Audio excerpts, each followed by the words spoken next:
Going back to text style, in the dialog box, we have standard text style as default of AutoCAD. It uses Arial as its font. I repeat, do not change or modify defaults of AutoCAD.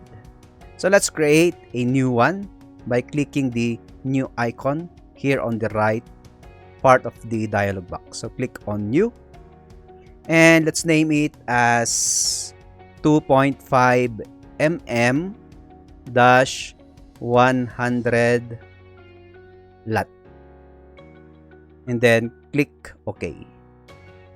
So we named it as such to easily identify the text style. It's 2.5 mm text height when printed using scale 1:100. And this text style is used for the lat plan. So it's up to you to name your objects logically, but for me, I'm contented with this type of naming. And let's change the font similar to our reference. So go down, all the way down to Swiss here. So click on the last Swiss, but it's not, okay? So once you click that, it appears on this particular preview. So this is the style in use. And it's not. So instead of clicking the font name again, just press the up arrow on your keyboard to cycle on the different font names. So click the up arrow until we find, so this one, Swiss 721 BDCN outline bold text, and then apply. We might forget it, so apply, and then under size we have annotative, okay, but let's reserve this when we discuss paper space and scaling. So let's go to text height. So we want it to be at 2.5 mm. We multiply the scale factor of 100, so it must be 250.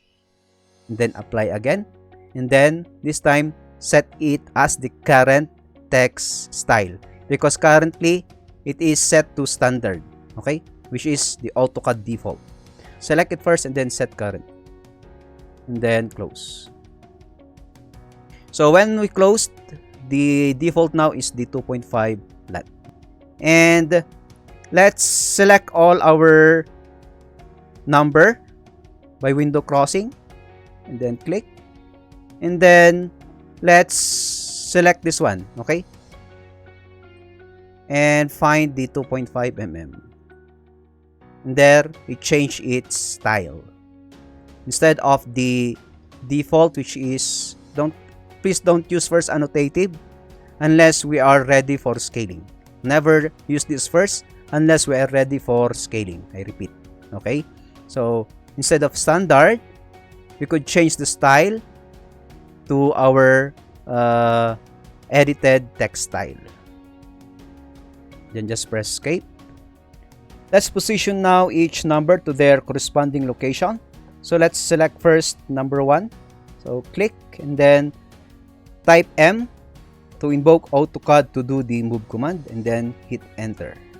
And then specify any base point, any point near your number. So click on number 1 and then drag it to position it just near the monument, which is, of course, this is the first one that we created, so we are sure that this is point 1. And I'm using the text height and the monument diameter as my visual scale to position it properly. Not too close, not too far. Okay? At least 2 mm will do, or 200 in drawing area. So, I guess this would be okay.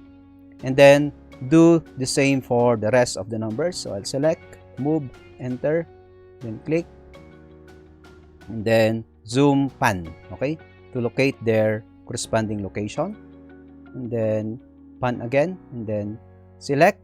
You could just hit enter to re-invoke the move command. So enter, then I'll just click my base point, and then zoom pan, and then position it to its location, and the same process. So enter, click, zoom and pan, and then position it there, and then zoom pan again, and finally number 7 to its final destination.